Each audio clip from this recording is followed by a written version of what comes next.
प्रत्येक जण कुठल्या ना कुठल्या विवंचनेत अडकलेला आहे.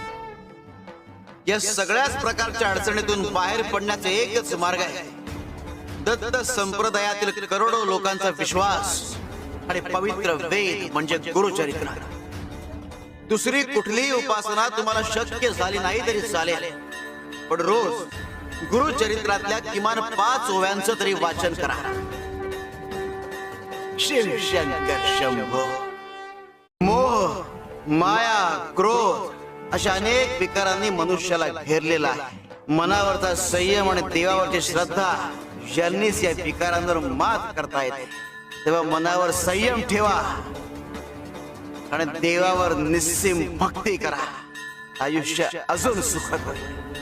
हाच गुरुचरित्रामधून मिळणारा धडा आहे. शिव शंकर शंभो.